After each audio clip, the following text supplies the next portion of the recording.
Assalamualaikum warahmatullahi wabarakatuh. Selamat datang di Demit Horor, tempat di mana kisah gaib, teror malam, dan misteri dunia lain diungkap tanpa ampun. Di sini, kamu akan mendengar cerita-cerita yang tak hanya bikin merinding, tapi juga bisa menghantui tidurmu. Suara bergema pelan, efek suara langkah kaki atau pintu berderit, matikan lampu.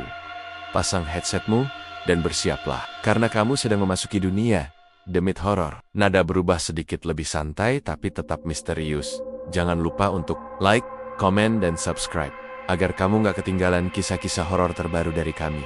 Dan ingat, di balik setiap cerita, selalu ada sesuatu yang mengintai. Di sebuah desa kecil yang letaknya tak jauh dari kota, berdirilah sebuah warung sederhana, beratapkan seng, dan berdinding triplek. Plang kayu di atas warung itu bertuliskan, Warung Iga Bakar Pak Tadi. Warung itu milik seorang pria berumur 45 tahun bernama Pak Tadi, yang sehari-hari dibantu oleh istrinya, Buhana, serta ketiga anaknya Riko, Dita, dan Arul.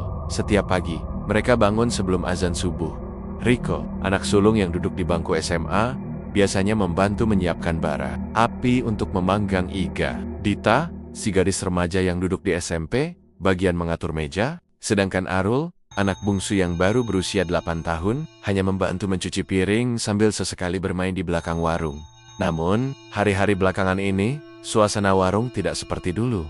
Daging yang dijual tak habis. Pelanggan makin sedikit. Beberapa bahkan mulai beralih ke warung baru yang berdiri megah tak jauh dari situ.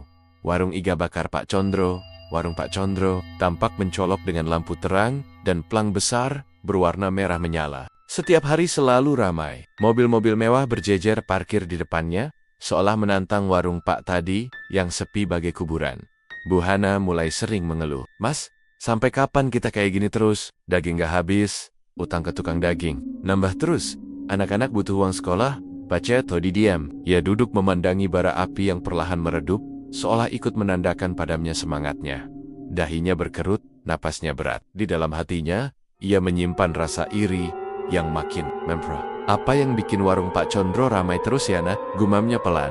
Buhana memandangi suaminya. Namanya rezeki, Mas.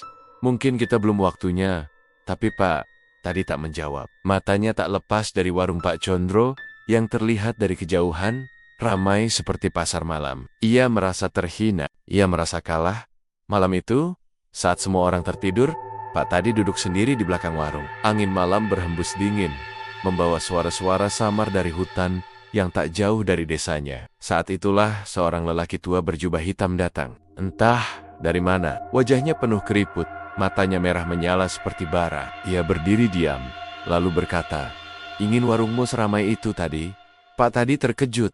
"Sampean siapa?" "Aku hanya perantara. Tapi aku tahu kau ingin mengalahkan Pak Condro, bukan?" Pak Tadi berdiri, bulu kuduknya meremang. "Caranya?" tanyanya pelan. Lelaki tua itu mendekat, lalu menyodorkan sebuah kantong kain hitam kecil. Bau anyir darah langsung menyengat dari dalamnya. "Pergilah ke hutan Banyu Biru. Tengah malam, datanglah sendiri. Siapkan keberanian, dan satu hal, kau harus siap berkorban." Lalu sosok itu menghilang, begitu saja, seperti ditelan bumi. Pak Tadi berdiri gemetar, matanya menatap kantong kain hitam itu. Ayah ragu, tapi bayangan warung yang sepi, suara keluhan istrinya, dan anak-anak yang tidur beralaskan tikar tipis, membuat keraguannya perlahan-lahan lenyap. Malam itu, ia tidak tidur. Ia hanya duduk di sudut warung yang gelap, menatap bara api yang sudah padam, dengan kantong hitam yang kini ada dalam genggamannya. Sejak malam itu, wajah Pak Tadi berubah. Ia tak lagi seceria biasanya. Ia jadi pendiam, sering melamun sambil memandangi warung Pak Condro dari kejauhan. Bahkan saat membakar iga pun, bara apinya sering dibiarkan mati. Beberapa kali daging hangus, terbakar, membuat pelanggan yang tersisa mengeluh. Buhana merasa ada yang aneh. "Mas, kamu kenapa? Sejak malam itu, kamu beda. Jangan-jangan kamu masuk angin?" Candanya mencoba mencairkan suasana. Pak Tadi hanya tersenyum tipis. "Enggak, cuma capek." Namun dalam hati, ia menyimpan dendam. Dendam yang tumbuh makin kuat setiap kali melihat keramaian di warung Pak Condro. Tiap malam, ia bisa mendengar tawa pelanggan, dentingan piring dan gelas, bahkan suara musik dangdut dari speaker warung sebelah. Sakit rasanya. Apalagi saat anak-anak mulai bertanya, "Ayah, kenapa warung kita sepi terus? Aku malu ditertawain teman-teman, kata Riko. Aku nggak bisa beli sepatu baru, lirih Dita sambil memandangi sepatunya yang mulai jebol. Pak Tadi hanya bisa menunduk, tapi di dalam pikirannya, ia mulai yakin, ia harus melakukan sesuatu. Malam harinya, ketika jam sudah menunjukkan pukul 1 dini hari, Pak Todi dayam-dayam menyelinap keluar rumah. Ia membawa kantong hitam pemberian lelaki misterius itu, dan satu bungkusan berisi ayam hitam, serta kemenyan. Ia melangkah menuju hutan Banyu Biru, sebuah tempat yang dikenal angker oleh warga desa. Orang-orang bilang, banyak yang pernah masuk ke sana, tapi tak pernah kembali. Langkah Pak Tadi semakin berat saat memasuki batas hutan. Pepohonan tinggi menjulang, dedaunan seperti berbisik, dan kabut tipis mulai turun perlahan. Udara malam begitu dingin, tapi tubuhnya justru terasa panas. Seperti dibakar dari dalam, ia mengikuti jalan setapak sempit, hingga sampai di sebuah pohon besar, dengan akar menjulur, seperti tangan raksasa. Di bawah pohon itulah, ia meletakkan ayam, hitam dan kemenyan, lalu ia buka kantong hitam itu. Isinya, seikat rambut anak kecil, segumpal tanah merah, dan sebuah batu hitam yang berdenyut seperti jantung. Tanpa disadari, ia mulai membaca mantra yang terngiang di kepalanya, seolah ada suara yang membimbing dari dalam pikirannya, darahku untuk darahmu, dagingku untuk dagingmu. Buka jalan rezekiku, aku serahkan apa yang paling kucinta. Tiba-tiba tanah bergetar pelan. Pohon besar itu mengeluarkan suara seperti orang tertawa dalam napas yang parah. Dari balik akar-akar, muncul sosok bayangan tinggi, hitam, bertanduk. Dengan kepala menyerupai sapi terbakar, makhluk itu mendekat perlahan. Tubuhnya mengeluarkan bau daging busuk dan darah kering. Kau memanggilku, manusia? Suara makhluk itu berat, menggetarkan dada Pak Todi gemitar. Tapi ia mencoba tegar. Aku ingin warungku ramai. Aku ingin lebih sukses dari Pak Condro. Siluman itu tertawa-tawa panjang yang memantul di antara pepohonan, membuat burang-burang malam berterbangan. Kau akan mendapatkannya, tapi ada harga yang harus dibayar. Apa itu? Sesuatu yang paling kau cintai. Bukan sekarang, tapi nanti. Akan kuambil saat waktunya tiba. Pak Tadi mengangguk tanpa pikir panjang. Ia sudah terlalu marah, terlalu putus asa. Ia tak peduli lagi. Makhluk itu menghilang bersama kabut yang semakin pekat. Aroma daging terbakar menyeruak di udara. Lalu dari balik pohon, terdengar suara tangisan anak kecil. Sam R. Menoyat hoti Pak Tadi pulang dengan langkah gontai. Namun di wajahnya terselip senyuman kecil. Entah karena lega atau karena kebodohan yang belum ia sadari, esok paginya, Pak Tadi mendadak ramai. Orang-orang berdatangan tanpa sebab. Bahkan ada yang datang dari luar kota. Mereka berkata bahwa mereka mencium aroma iga bakar dari jauh, dan tidak bisa menahan diri untuk mencicipinya. Dagingnya empuk, rasanya luar biasa, bikin ketagihan. Pak Tadi hanya tersenyum, tapi di balik senyum itu, ia tak tahu bahwa semua ini baru awal dari teror yang akan menghancurkan hidupnya. Sudah seminggu sejak malam Pak Tadi melakukan ritual itu. Hasilnya luar biasa. Warung yang dulu sepi, sekarang diserbu pembeli. Daging iga yang biasanya tak laku, kini ludes hanya dalam 2 jam. Bahkan banyak pelanggan yang datang hanya karena terpikat aroma. Katanya, entah dari mana kabar tentang warung itu menyebar. Pak Tadi merasa seperti hidup kembali. Ia kembali tersenyum, memberi uang jajan lebih kepada anak-anaknya, bahkan mulai membeli perlengkapan baru untuk warung. Bu Hana sempat bingung dan curiga, tapi dijawab santai oleh suaminya. Namanya juga rezeki. Nah, mungkin Allah kasihan sama kita. Namun malam-malam Pak Tadi tidak lagi tenang.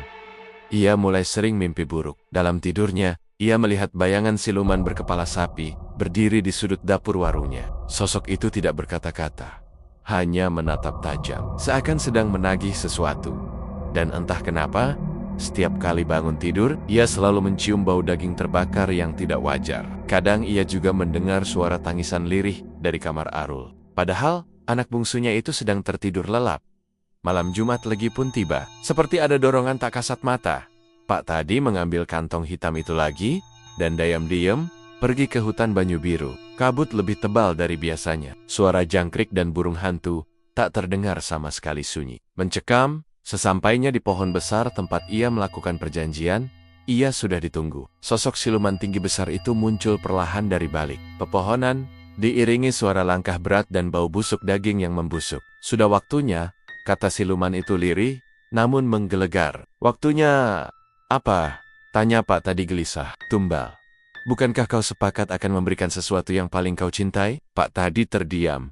Napasnya sesak. Ia mulai mengingat perkataannya. Melamed, ia memang pernah menyanggupi, tanpa tahu persis apa maksudnya. Kau tak menyebut siapa, bantah Pak tadi lemah. Siluman itu tertawa pendek. Anak bungsumu, Arul, ia adalah darahmu yang paling murni. Tak tercemar kebencian. Itu yang kami butuhkan. Tidak, jangan Arul, Pak Harimau. Selangkah terlambat, tiba-tiba akar-akar pohon besar itu bergerak, seperti ular hidup. Mereka melilit kaki Pak tadi, memaksanya jatuh berlutut. Dari dalam tanah, muncul sebuah lubang gelap dengan pusaran hitam. Di dalamnya, terdengar suara tangisan Arul memanggil, "Ayah, tolong, aku takut." Pak tadi berteriak panik. Tapi semua sia-sia. Siluman itu menunjuk ke langit. Petir menyambar keras. Dari balik awan malam, muncul wajah Arul yang sedang tertidur di rumah. Namun perlahan raut wajahnya berubah pucat, seperti seseorang yang sedang sekarat. Di rumah Bu, Hana terbangun. Ia mendengar Arul menangis. Ia lari ke kamarnya dan mendapati tubuh Arul menggigil keras. Suhunya panas, napasnya sesak, matanya terus terbuka seperti melihat sesuatu yang mengerikan di langit-langit kamar. "Arul, bangun nak Arul." Bu Hana memeluk tubuh anaknya yang berkeringat dingin. Tapi tubuh Arul makin dingin. "Dan berhenti bergerak?" Bu Hana menjerit histeris. Sementara itu, di hutan, Pak tadi tiba-tiba terlepas dari lilitan akar. Ia terdorong mundur hingga terjatuh. Sosok siluman itu menghilang ke dalam tanah, meninggalkan tawa panjang yang bergema di antara pepohonan.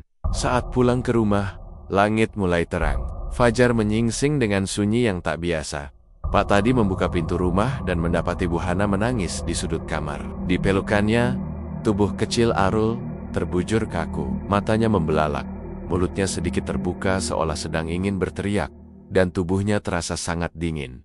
Tak ada luka, tak ada bekas sakit. Tapi Arul mate Pak tadi terduduk lemas, kepalanya kosong. Ia tahu, semua ini karena dia. Namun yang membuatnya semakin takut saat jasad Arul dibaringkan di ruang tengah. Seekor lalat besar muncul dari hidung Arul, dan diikuti bau anyir seperti darah terbakar. Tak seorang pun sadar, perjanjian itu belum selesai. Ini baru rumah Pak tadi sunyi sejak kepergian Arul. Suara tawa kecil yang biasanya menggema di pagi hari, kini telah sirna. Di ruang tamu, foto Arul dipasang dengan lilin menyala di sampingnya. Bu Hana nyaris tak pernah keluar kamar.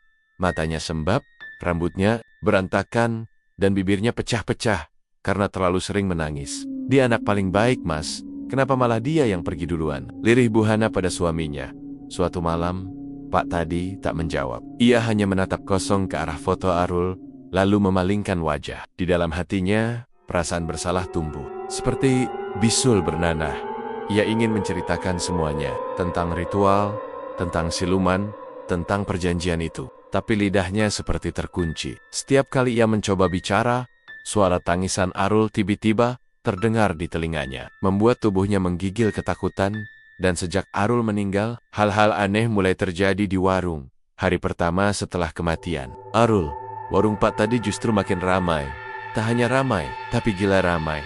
Orang-orang datang dari luar kota. Bahkan ada yang antri sejak pagi buta. Semua ingin mencoba iga bakar legendaris yang rasanya bikin lupa dunia. Begitu kata mereka.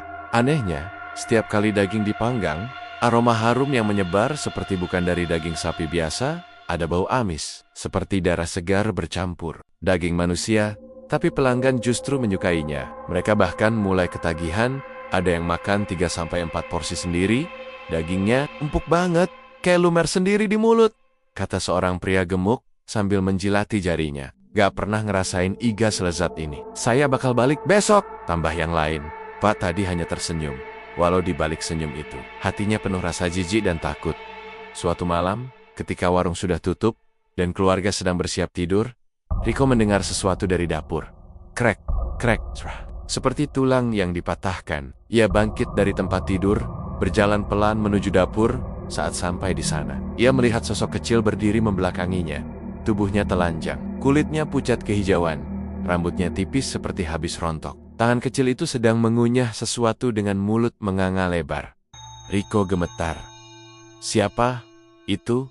Sosok itu perlahan menoleh, wajahnya hancur, matanya kosong. Itu Arul, tapi bukan seperti Arul yang ia kenal, melainkan seperti mayat yang bangkit dari kubur. "Riko, Ayo ikut main. Di dalam tungku, hangat di sana. Suara Arul serak, seperti berasal dari perut. Riko berteriak sekuat tenaga. Buhana dan Dita langsung berlari menghampiri, namun saat mereka tiba, tidak ada. Siap. Hanya Riko yang berdiri ketakutan, sambil memegangi lehernya yang dingin berkeringat. Di bawah meja, terlihat tulang iga berserakan, masih segar, seperti baru dikunyah. Esok paginya, kejadian lebih aneh terjadi saat Pak Tadi membuka pintu warung. Ia menemukan darah segar menetes dari tungku pembakaran. Ia pikir itu darah sapi, tapi jumlahnya terlalu banyak. Ia coba bersihkan, tapi darah itu terus muncul dari sela-sela batu bata. Sore harinya, ada seorang pelanggan yang kerasukan. Seorang perempuan muda yang awalnya makan biasa saja, tiba-tiba muntah darah lalu berteriak keras. Tumbal, tumbal. Anak kecil itu belum tenang. Dia dibakar hidup-hidup. Perempuan itu lalu menggigit lidahnya sendiri hingga pingsan.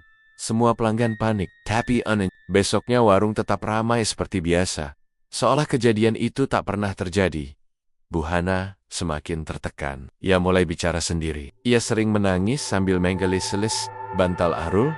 Ia bahkan pernah berkata, "Tadi malam Arul datang, Mas. Dia duduk di kaki tempat tidur. Dia bilang kedinginan dan lapar." Pak Tadi makin terpuruk. Dosa yang ia buat mulai memakan akal sehat seluruh keluarganya. Ia ingin berhenti. Ia ingin melawan perjanjian itu. Tapi malam itu, siluman itu datang lagi melalui mimpi. Dalam mimpi itu, Pak Tadi berada di dalam warungnya sendiri. Tapi dinding-dindingnya terbuat dari daging manusia. Tungkunya menyala merah dan 3 anaknya terikat di atas meja seperti hewan sembelih. Ini belum selesai, kata siluman kepala sapi itu sambil mengunyah iga mentah. Tumbal pertamamu lezat, 2 lagi akan menyusul. Pak Tadi terbangun sambil menjerit. Tubuhnya banjir keringat, tapi yang membuatnya tak bisa bernapas adalah di ujung tempat tidurnya berdiri Arul dengan tubuh gosong dan mata menangis. Darah, ayah, aku lapar. Bab ini belum akhir, karena Riko dan Dita akan segera menyusul. Dan Pak Tadi tak bisa lari dari perjanjian yang sudah ditandatangani dengan darah. 3 hari setelah kematian Arul, nama warung iga bakar Pak Tadi menjadi perbincangan besar di media sosial. Seorang food vlogger lokal mengunggah video review tentang kelezatan iga bakar buatan Pak Tadi. Dalam video itu, ia menyebut bahwa dagingnya terlalu empuk untuk daging sapi biasa, dan bumbunya seperti menyatu dengan daging, seakan dimasak dari dalam, katanya. Sejak saat itu, warung kecil itu tak pernah sepi. Orang-orang datang dari luar kota. Mereka antri dari pagi sampai malam. Bahkan, ada yang rela menginap di mobil hanya agar bisa mencicipi iga bakar yang sedang viral itu. Pak Tadi seolah menjadi selebriti lokal. Setiap hari ada orang baru yang memujinya. Dagingnya kayak meleleh di lidah. Pak, ini sihir apa? Pakai resep warisan nenek ya, Pak?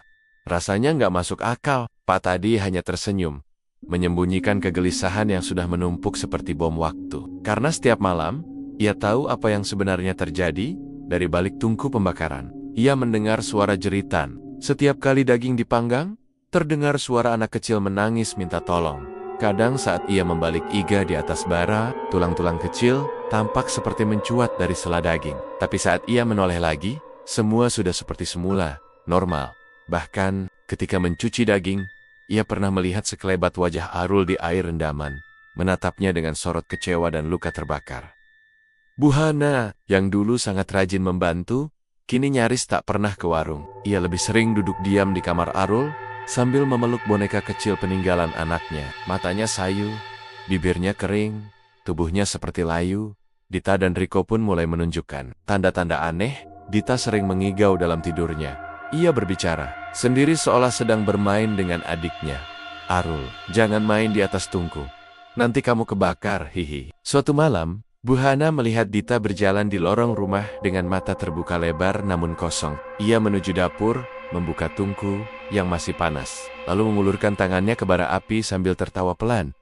Untung Buhana langsung menariknya. Tapi luka bakar di tangan Dita sangat parah. Dita bilang, Arul ngajak masak bareng, dengan suara datar, tanpa rasa sakit. Sementara itu, Riko berubah jadi pemurung. Ia mulai menjauhi ayahnya. Matanya selalu memandangi tungku dengan tatapan takut, seolah tahu sesuatu yang tak bisa diungkapkan. Suatu malam, Riko memberanikan diri bertanya pada Pak Tadi saat mereka sedang membersihkan meja warung. Ayah, daging yang kita jual itu, daging apa? Pak Tadi terdiam, tangannya berhenti mengelap meja. Udara mendadak dingin. Dari arah dapur, terdengar suara pisau jatuh sendiri. "Ayah," jawab. Riko menatapnya tajam, setengah gemetar. "Pak tadi hanya bisa berbohong." "Sapi, Nak, dari sapi." Tapi Riko tahu ayahnya sedang berbohong.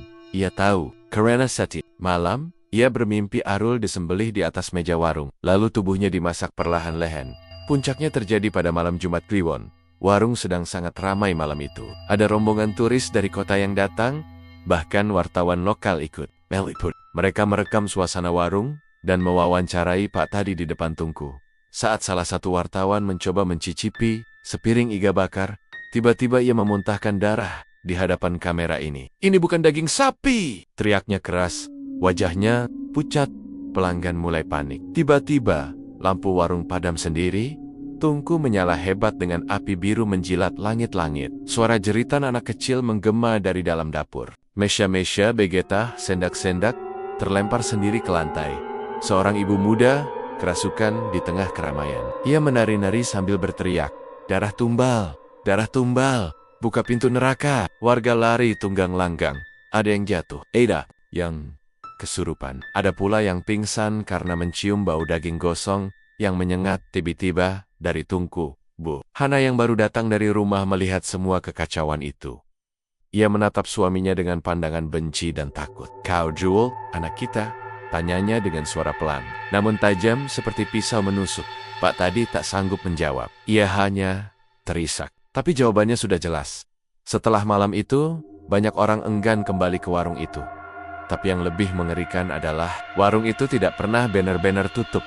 Setiap malam, tungku warung menyala sendiri. Kadang ada bau daging terbakar. Padahal, warung kosong. Ada yang mengaku melihat anak kecil berdiri di balik tirai dapur, menatap keluar dengan mata hitam legam dan wajah terbakar, dan satu hal yang pasti, siluman itu belum kenyang. Tumbal belum selesai ricodean deta. Dalam daftar. Sejak malam Jumat Kliwon, yang penuh kekacauan itu, warung Pak Tadi seperti berubah menjadi tempat terkutuk. Warga desa yang dulu berlamba-lamba membeli iga bakarnya, kini justru tak berani mendekat. Bahkan siang hari pun, tak ada satupun yang berani lewat di depannya. Mereka belang. Sering terdengar suara tangisan anak kecil dari dalam warung yang kosong. Kadang bau daging gosong muncul begitu saja, menyengat hingga menusuk ke dada. Warung itu berdiri diam, seolah menunggu korban. Berikutnya, di dalam rumah, suasana tak kalah menyeramkan. Bu Hana sudah tidak percaya pada siapapun termasuk suaminya sendiri. Ada sesuatu yang disembunyikan Pak Tadi. Sudah terlalu banyak kejanggalan yang ia lihat sendiri. Daging yang terlalu empuk. Dan terasa asing uang yang datang deras setelah kematian Arul, tingkah suami yang makin hari makin murung. Namun tetap memaksa membuka warung dan mimpi-mimpi yang terlalu nyata setiap malam. Bu Hana bermimpi didatangi Arul. Anaknya muncul di ujung tempat tidur. Tubuhnya gosong, lidahnya menjulur, dan matanya merah menyala. "Ibu, aku lapar. Ayah yang masak aku. Ajak Riko sama Dita juga ya, biar rame di sini." Setelah mimpi itu, Bu Hana terbangun dengan suara tangis histeris dan keringat dingin membanjiri tubuhnya. Sementara itu, Dita mulai sakit-sakitan. Ia sering demam tinggi tanpa sebab. Kadang, kulitnya muncul bintik-bintik hitam yang kalau diusap, terasa seperti abu. Dokter tak bisa menjelaskan apapun. Bahkan obat yang diberikan tak mempan. Riko, yang kini sangat tertutup, juga sering mendadak pingsan saat sekolah. Ia mengatakan pada guru bahwa ia sering mendengar suara adiknya menangis di dalam kantong baju. Sirekamnya. Bahkan pernah, Riko berteriak di tengah kelas, "Arul! Jangan tarik aku belum mau masuk tungku." Semua orang menganggapnya stres, tapi mereka tak tahu. Riko menyaksikan sendiri sesuatu di warung. Sesuatu yang membuatnya ingin lari jauh, tapi tak bisa. Suatu malam, Bu Hana memutuskan menyelidiki warung seorang diri. Dengan membawa senter dan kunci duplikat, ia masuk tayam-dayam. Setelah semua tertidur, langkahnya pelan menyusuri lorong dapur yang gelap. Bau amis langsung menyambutnya. Tapi bukan bau daging sapi. Ini bau darah manusia yang sudah mengering. Ia menyalakan senter dan melihat tumpukan tulang kecil di pojok dapur. Ada yang masih tertempel daging, ada yang gosong seperti terbakar tangannya. Gemetar, napasnya tercekat. Tapi ia terus membuka setiap pintu lemari dan laci. Dan saat membuka lemari pendingin, ia menemukan sebuah toples besar berisi potongan tangan anak kecil yang masih mengenakan gelang mainan milik Arul. Ya Allah, Bu Hana jatuh terduduk sambil menjerit pelan. Tiba-tiba, dari tungku pembakaran yang padam, muncul asap. Asap itu perlahan membentuk sosok siluman berkepala sapi yang perlahan mendekat, langkahnya berat seperti menjejak tulang. Kau tahu terlalu banyak. Satu lagi harus masuk tungku malam ini. Tangan siluman itu terjulur, hendak mencekik Buhana. Tapi sebelum disentuh, tungku tiba-tiba menyala sendiri dan terdengar suara. Ibu, lari. Itu suara Arul. Buhana tersentak. Ia bangkit dan lari keluar warung sambil menangis, tanpa menoleh lagi. Saat sampai rumah, ia menggedor kamar Dita dan Riko. Bangun, kita harus pergi dari rumah ini. Sekarang juga. Namun saat membuka kamar mereka, semuanya sudah terlambat. Riko berbaring dengan tubuh pucat. Matanya terbuka lebar tanpa nyawa. Lidahnya tergigit. Ia tewas dengan tangan terbakar seperti dijemur di atas bara. Dita berlutut di pojok kamar, menggenggam boneka Arul, menangis keras. Arul bilang, Kak Riko nakal, makanya dibakar. Pak tadi tiba di rumah beberapa menit kemudian. Melihat jasad Riko, ia langsung jatuh berlutut sambil menjerit histeris. Buhana menatap suaminya penuh kebencian dan amarah. Kau anak-anak kita, demi apa? Demi warung sialan itu, Pak tadi hanya menangis. Ia tak bisa lagi menyangkal. Air matanya mengalir deras, tapi tak bisa menghapus darah anak Kenania yang telah dikorbankan. Malam itu, Buhana memutuskan pergi. Ia membawa Dita dan meninggalkan rumah dengan hanya baju di badan. Tapi sebelum keluar, ia sempat berbalik dan berbisik ke suaminya. Siluman itu belum kenyang. Kau yang akan jadi santapan terakhir. Sementara itu, di dalam warung, tungku menyala dengan api merah menyala. Dan dari balik asapnya, suara Arul terdengar pelan. Ayah, tunggu aku di tungku ya. Aku mau masak ayah pelan-pelan. Setelah Buhana pergi membawa Dita, rumah itu menjadi kosong dan dingin. Tapi warungnya tetap menyala. Setiap malam, tungku pembakaran menyala sendiri. Seperti api neraka yang tidak pernah mati. Bau daging terbakar masih muncul dari dapur. Meski Pak tadi sudah tak pernah memasak lagi, ia hanya duduk sendiri di kursi kayu reot, menatap tungku yang berkobar, seolah sedang menunggu giliran. Riko sudah menjadi tumbal kedua, dan kini waktunya tumbal ketiga. Dita, hari demi hari pikiran Pak tadi makin hancur. Ia sering berbicara sendiri, tertawa tanpa alasan, atau tiba-tiba menangis sambil memeluk pisau. Dapur, tubuhnya kurus, matanya cekung, jenggotnya tak terurus. Warga yang masih lewat dari kejauhan hanya bisa menggelengkan kepala.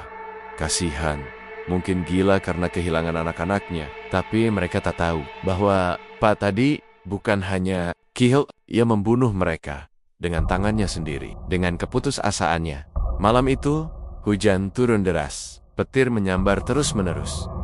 Rumah Pak tadi gelap total, tapi di dalam warung, api tungku menyala lebih terang dari biasanya. Menyala darah. Pak tadi duduk sendiri di depan api, tatapannya kosong. Suara anak-anak terdengar dari segala arah. Tangisan Arul, tawa kecil Dita, dan jeritan kematian Riko bercampur jadi satu di kepalanya. Tiba-tiba, pintu warung terbuka sendiri. Udara dingin menyusup masuk. Dari kegelapan luar, Buhana mangkwel. Basah kuyup, tubuhnya gemetar, matanya sayu, tapi bukan karena hujan, melainkan karena ketakutan di belakangnya. Dita, anak perempuan itu terlihat aneh. Wajahnya pucat, matanya kosong, dan tubuhnya bergetar. Mas, suara Buhana gemetar. Dia dipanggil Arul. Pak tadi berdiri kaku. Tungku di belakangnya meletup pelan, seperti menyambut kehadiran korban berikutnya. Apa maksudmu? Tanya Pak tadi. Lirih. Dita bicara sama Arul setiap malam. Arul bilang, dia kesepian, dia pengen ditemani. Dita sudah mulai bicara aneh, Mas. Dita mendekat, ia menatap ayahnya, lalu tersenyum kecil. Ayah, Arul, ajak aku main di dalam tungku. Jangan Dita. Buhana menarik anaknya mundur. Tapi, tubuh Dita mulai kaku. Matanya melotot, bibirnya bergerak sendiri. Yang keluar bukan suara Dita, tapi suara Arul. Ayah, kau janjikan 3 tumbal, biar warung kita nggak pernah sepi. Pak tadi jatuh terduduk. Tangannya menutup wajah. Ia menangis seperti orang gila. Hujan di luar makin deras, tapi panas dari tungku terasa seperti membakar kulitnya sendiri. Cukup, hentikan, ambil aku saja. Teriak Pak tadi ke arah api yang menyala. Saat itu juga, tungku meledak keras. Api menyebar ke seluruh dapur, membakar langit-langit, dinding, meja, namun tidak membakar tubuh mereka. Api itu bergerak seperti makhluk hidup berputar-putar di sekitar mereka, seolah sedang menunggu pilihan. Lalu, dari dalam api, sosok siluman itu muncul. Kepala sapi, terbakar, matanya merah menyala, mulutnya menganga memperlihatkan gigi panjang seperti pisau. Janji adalah janji, manusia, 3 tumbal, dan kau, sebagai penutup. Tiba-tiba, tubuh Dita terangkat ke udara. Tangan dan kakinya terentang seperti disalib. Ia menangis, menjerit, memanggil ibunya. Buhana berlari, memeluk kaki anaknya, mencoba menariknya turun. Tapi kekuatan makhluk itu terlalu besar. Kau tak akan ambil anakku lagi. Jared Buhana.sat itu juga, Pak Tadi berlari ke tungku yang menyala. Ia menjerit sekuat tenaga dan melompat masuk ke dalamnya. Api melahap tubuhnya, namun ia tidak terbakar. Justru, api itu mengecil dan perlahan padam. Dita jatuh ke lantai. Nafasnya tersengal, tapi selamat. Sosok siluman itu lenyap dalam sekejap bersama. Jeritan panjang Pak Tadi yang menggema dari dalam tanah.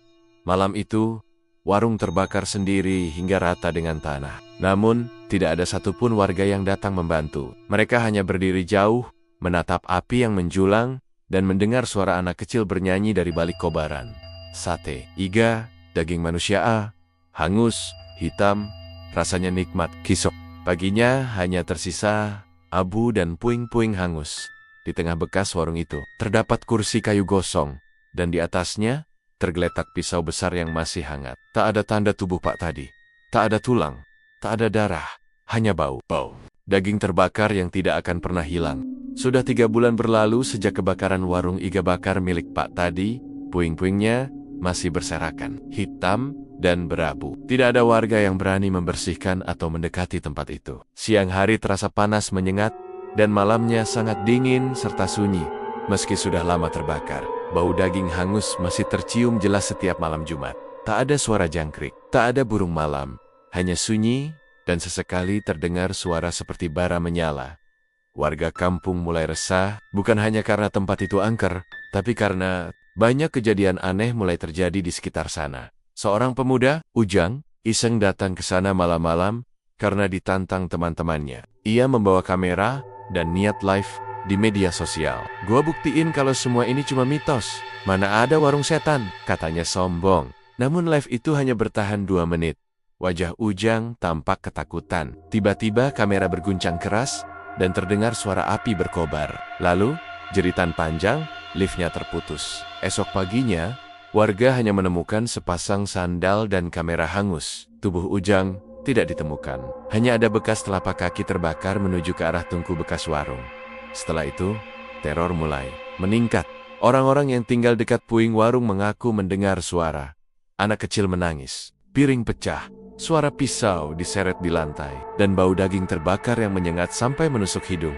Bahkan, ada yang mengaku melihat sosok laki-laki dengan kepala terbakar dan baju tukang masak berdiri di tengah warung, memanggil-manggil sambil berkata, "Mau coba iga bakar spesial?" Buhana kini tinggal di rumah orang tuanya. Dita selamat, namun tidak bisa bicara lagi. Trauma berat membuatnya membisu. Setiap malam, ia hanya menatap ke jendela dan sesekali menggambar sesuatu. Tungku menyala, sosok ayahnya, dan anak-anak tanpa wajah. Buhana sering mimpi buruk dikejar sosok berkepala sapi yang berdiri di dapur rumahnya. Dalam mimpi itu, suara Pak Tadi terdengar. "Hana, aku masih masak di sini. Jangan tinggalkan warung kita." Warung kita belum tutup. Buhana terbangun dengan keringat dingin dan luka seperti terbakar di pergelangan tangannya. Desas-desus menyebar bahwa siluman pesugihan belum puas. 3 tumbal belum cukup. Ia ingin lebih. Karena sejak malam kebakaran itu, banyak orang asing yang lewat warung itu tidak pernah kembali. Beberapa anak sekolah yang nekat masuk ke area bekas warung untuk membuat konten horor hilang. Yang ditemukan hanya tas sekolah, serpihan baju, dan tulang jari yang sudah gosong. Warga akhirnya sepakat memanggil seorang dukun sepuh bernama Mbah Suminto, yang dikenal sebagai pengusir makhluk gaib. Malam Jumat Kliwon, Mbah Suminto datang membawa kendi air dan sapu lidi dari Serat Aren. Begitu, Mbah Suminto melangkah masuk ke puing bekas warung. Tungku yang sudah padam selama 3 bulan, tiba-tiba menyala sendiri. Api menyala tanpa bahan bakar, seperti menyambut tamu lama. Makhluk ini bukan jin biasa. Dia bukan siluman penjaga kekayaan. Dia ini penghuni neraka yang dilepas, ucap Mbah Suminto. Ritual pun dimulai. Air kendi disiram ke tanah bekas tungku, dan doa-doa dilantunkan. Namun baru beberapa menit, tanah mulai bergetar. Tiba-tiba, sosok Pak Tadi muncul dari balik api. Tubuhnya melepuh, matanya bolong, dan di tangannya membawa pisau besar berlumuran darah hitam. "Kenapa kalian ganggu warungku? Ini warungku. Aku yang masak di sini." Angin kencang berhembus. Suara tangisan anak-anak bergema dari dalam tanah. Api berkobar seperti badai neraka. Warga yang ikut menyaksikan berlari ketakutan. "Bah!" Suminto tetap berdiri. Ia melempar sapu lidi ke arah Tungku, lalu berteriak, "Kau bukan manusia lagi tadi. Kau telah menyerahkan jiwa dan anak-anakmu. Warungmu bukan tempat makan, tapi tempat kematian." Tapi makhluk itu tertawa. "Aku akan terus masak, sampai semua orang tahu rasa daging manusia tak tergantikan." Tungku itu meledak. Sekali lagi, kali ini menghancurkan seluruh puing-puing warung. Namun, dari abu yang berserakan, terlihat satu benda utuh. Pisau Pak Tadi. Masih panas, masih menghitam.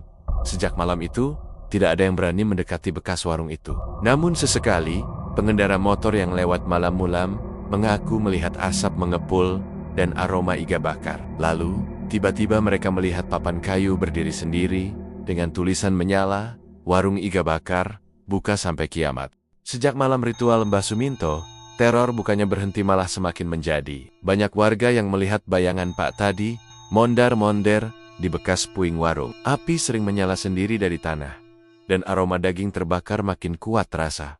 Bu Hana yang tinggal di rumah orang tuanya mulai sering mendengar suara anak Kainania memanggil dari balik dinding rumah. Dita, satu-satunya anak yang tersisa, makin memburuk keadaannya. Setiap malam, Dita menggambar Tungku, gambar kepala sapi, dan sosok lelaki tanpa wajah sedang mengiris daging. Ia mulai bicara tapi bukan dengan suara sendiri. "Bu, aku pengen ke warung, ayah masak hari ini," kata Dita dengan nada datar dan sorot mata kosong. Bu Hana ketakutan. Ia menyadari siluman pesugihan itu belum selesai, tumbal belum lengkap. Dita adalah tumbal terakhir. Suatu malam Dita menggilai. Dari Rama, jendela kamarnya terbuka. Di lantai, hanya ada gambar dirinya sedang berdiri di depan warung, dengan wajah tersenyum dan darah mengucur dari mulut. Bu Hana histeris, lalu berlari keluar, sambil berteriak memanggil nama anaknya. Tak ada yang melihat Dita keluar, tapi seorang tetangga bilang, "Tadi saya lihat bayangan anak kecil, jalan sendiri ke arah warung yang kebakar itu." Bu Hana segera berlari menuju bekas puing warung, kini sudah menjadi tanah mati yang dipenuhi rumput gosong dan arang. Tapi malam itu, dari kejauhan, warung itu terlihat hidup kembali. Lampunya menyala, ada suara orang makan, suara gelas, tawa-tawa, dan asap mengepul dari dapur. Dengan gemetar, Bu Hana melangkah masuk. Pintu terbuka sendiri, dan ia melihat suasana warung seperti dulu. Bersih, ramai, wangi daging bakar, namun wajah semua pelanggan tak punya mata dan mulut. Mereka mengunyah daging dengan bunyi mencabik. Di tengah warung, Dita berdiri di samping Pak Tadi, yang sedang memanggang iga di atas tungku besar. Tubuh Pak Tadi kini utuh, namun matanya hitam semua, dan kulitnya penuh retakan merah seperti tanah terbakar. "Hana, kamu datang juga. Duduklah, cuma kamu yang belum makan," katanya sambil tersenyum ngeri. Dita menoleh ke arah ibunya dan berkata dengan suara serak, "Bu, enak banget rasanya. Ini daging keluarga." Bu Hana menangis sambil memohon agar Dita dilepaskan. "Ambil nyawaku, asal jangan Dita," teriaknya. Pak Tadi tertawa, dan siluman kepala sapi muncul dari tungku. Tingginya 2 meter, tubuh hitam hangus, matanya merah membara, dan ia membawa rantai dari tulang manusia. "Kalian semua sudah terikat, tidak bisa tawar-menawar. Tapi, kalau kau ingin ikut, aku sambut dengan senang hati." Dengan putus asa, Bu Hana memeluk Dita, lalu melemparkan dirinya ke dalam tungku. Tubuhnya langsung terbakar, tapi Dita tersadar dan menjerit histeris. Siluman marah, namun tubuh Dita diselimuti cahaya putih. Ia terdorong keluar warung oleh kekuatan tak terlihat. Warung kembali gelap, api padam, semua suara menghilang. Dansa, Dita sadar, ia sudah berada di pinggir jalan, sendirian, mengenakan baju hangus. Namun tubuhnya utuh. 2 minggu kemudian, bekas warung itu akhirnya ditutup dengan tembok tinggi oleh warga. Namun setiap malam Jumat Kliwon, orang-orang yang lewat masih mencium bau iga terbakar dan suara anak kecil tertawa. Beberapa mengaku melihat tulisan samar di dinding. "Puing, warung iga bakar, buka sampai kiamat," dan legenda itu terus hidup. Warung yang dibangun dari darah, disajikan dengan daging tumbal, dan dimasak oleh jiwa-jiwa yang tak pernah bisa pergi.